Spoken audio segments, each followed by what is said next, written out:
इसरो और DRDO की तरफ से एक बहुत इंटरेस्टिंग खबर सामने आई है और इसरो ने ट्वीट भी किया है और उसके अंदर ये लिखा हुआ है, we achieved it, India achieved it. जिन नेबर कंट्रीज के साथ हम मुकाबला करते नजर आए हैं, आज वो रीयूजेबल रॉकेट लॉन्च कर रहे हैं, आज वो पता नहीं कौन कौन से रॉकेट्स लॉन्च कर रहे हैं, पता नहीं कौन कौन से मिशन लॉन्च कर रहे हैं, और हम आज आटे की लाइन में लगे हैं। ऐसा चमत्कार हुआ, जो चमत्कार बोले या बोले कि ऐसा इसरो की और DRDO की मेहनत का वो सफल परीक्षण हुआ जिसे देखकर घबरा गए पाकिस्तान और चाइना।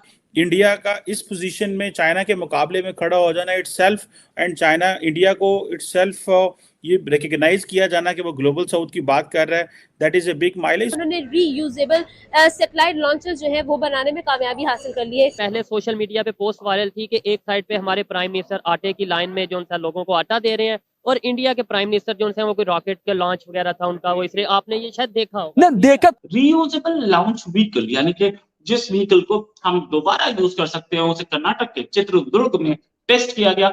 ऐसा पहली बार नहीं हुआ कि राशन की तकसीम के दौरान इतनी जानों का ज़िया हुआ हो। इससे कबल मुल्क भर में भी आटे की तकसीम के दौरान अब तक 10 अफराद अपनी कीमती जानें गंवा चुके हैं। आमतौर पर होता यह था कि सैटेलाइट लॉन्चर सैटेलाइट को लॉन्च करने के बाद एक स्पेसिफिक हाइट पर जाकर बेकार हो जाता था, लेकिन अब ऐसा नहीं होगा। वो सैटेलाइट लॉन्चर वापस जमीन पर आएगा, उसको दोबारा फ्यूल की जरूरत होगी और वो फिर से नए सैटेलाइट को लॉन्च करने के लिए इस्तेमाल हो सकता है। एक ऐसा चमत्कार हुआ, जो चमत्कार बोले या बोले कि ऐसा इसरो की और DRDO की मेहनत का वो सफल परीक्षण हुआ जिसे देखकर घबरा गए पाकिस्तान और चाइना। रीयूजेबल लॉन्च व्हीकल यानी कि जिस व्हीकल को हम दोबारा यूज कर सकते हैं, उसे कर्नाटक के चित्रदुर्ग में टेस्ट किया गया।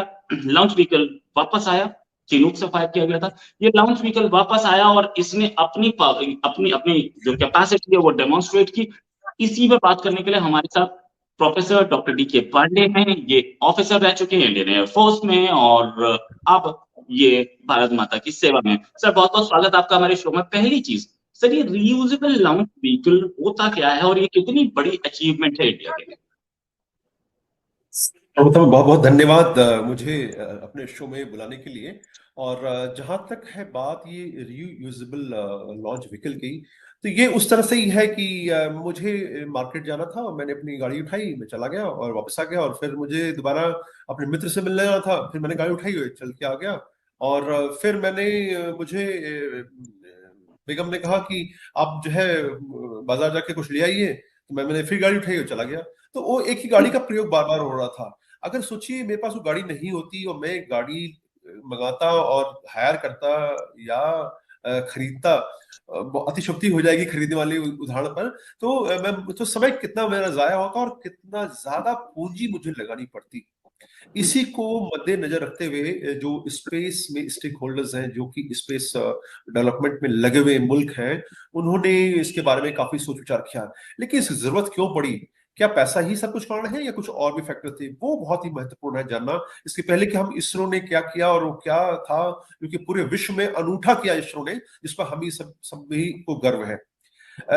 आपने सुना होगा कि नासा ने बहुत पहले 1968 में रीयूजेबल लॉन्च व्हीकल का जो है उन्होंने शुरुआत की, और इसका नाम हम सभी जानते हैं, स्पेस शटल के नाम से इसको जो है लॉन्च किया गया।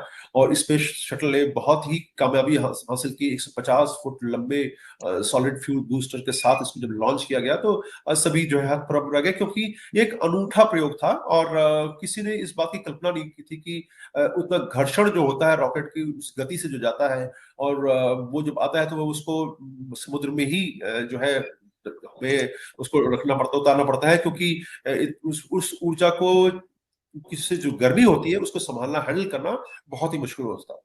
तो ऐसा नहीं कि केवल नासा ही लगा था, अमेरिका के साथ रूस, चाइना और अन्य सभी देश थे जिनका हम चर्चा है आगे करेंगे। लेकिन ऐसा क्या हुआ, जब इतनी खुशी हुई हमको, तो फिर हमने इस प्रोजेक्ट को, अमेरिका ने बहुत सालों बाद 2011 में इसको प्रोजेक्ट को उन्होंने बंद कर दिया। कारण क्या था? 40 साल के अंदर 135 लॉन्चेस की स्पेस शटल ने, और इसमें से 14 एस्ट्रोनॉट जो है वो उन्होंने अपनी जान जो है वो गंवाई। इन लॉन्चेस में जो थी 135 लॉन्चेस जो थी जिनके साथ दुर्घटना हुई या उनको कैंसिल करना पड़ा विशेष कारणों से। तो 1968 का जो बहुत नामी एक्सीडेंट था जानते हैं, सॉरी 1986 का चैलेंजर का, और 2003 में कोलंबिया का जो एक्सीडेंट हुए वो सब पता है, और 14 एस्ट्रोनॉट ने अपनी जान गंवाई। तो इतना आसान नहीं है वो उस घर्षण को और उस एनर्जी को कंट्रोल करना जो बहुत तेजी से आती है। तो तब ये हुआ कि भाई हमको रीयूजेबल लॉन्च व्हीकल करना चाहिए। लेकिन अब जो दूसरा फैक्टर था कि इसमें जो पूंजी लगती है वो पूंजी जो है बहुत ज्यादा है, और हमारे जैसे एक डेवलपिंग कंट्री के लिए जो कि अभी विकास की तरफ प्रयास कर रहा है, जो बेसिक मूलभूत आवश्यकताएं हैं उन्हें सहजता से लोगों तक पहुंचाने का प्रयास कर रहा है। क्या वो स्पेस रीयूजेबल लॉन्च व्हीकल का आविष्कार कर सकता है या खोज कर सकता है अपने नए आयाम में? मैं क्यों आविष्कार कर रहा हूं, अभी आपको आगे मालूम पड़ेगा कि जो अभी इसरो ने किया है वो निश्चित रूप से पूरे विश्व के लिए एक उपलब्धि है। टेक्नोलॉजी के हवाले से बात कर रहा हूँ कि जिन नेबर कंट्रीज के साथ हम मुकाबला करते नजर आए हैं, आज वो रीयूजेबल रॉकेट लॉन्च कर रहे हैं, आज वो पता नहीं कौन कौन से रॉकेट्स लॉन्च कर रहे हैं, पता नहीं कौन कौन से मिशन लॉन्च कर रहे हैं, और हम आज आटे की लाइन में लगे हैं। आज हमारी यूथ पॉलिटिक्स में इतनी इन्वॉल्व, मतलब उस वे में हो चुकी है जिस वे में शायद नहीं होना चाहिए। मेरा सवाल ये है। ठीक है, फिर अगर आप यही बात कर रहे हैं तो फिर मैं आपको थोड़ा सा पीछे लेके जाना चाहूंगा, सकूत ढाका पे 1971 पे, जहाँ पे आप वहाँ पे नस्लें तब्दील करने गए थे। ठीक है, जहाँ जिनको आप कह रहे थे कि ये लोग तो 1 टके के नहीं है, 2 टके के नहीं है, वो टका 1 टका आपके 3 रुपए के बराबर है।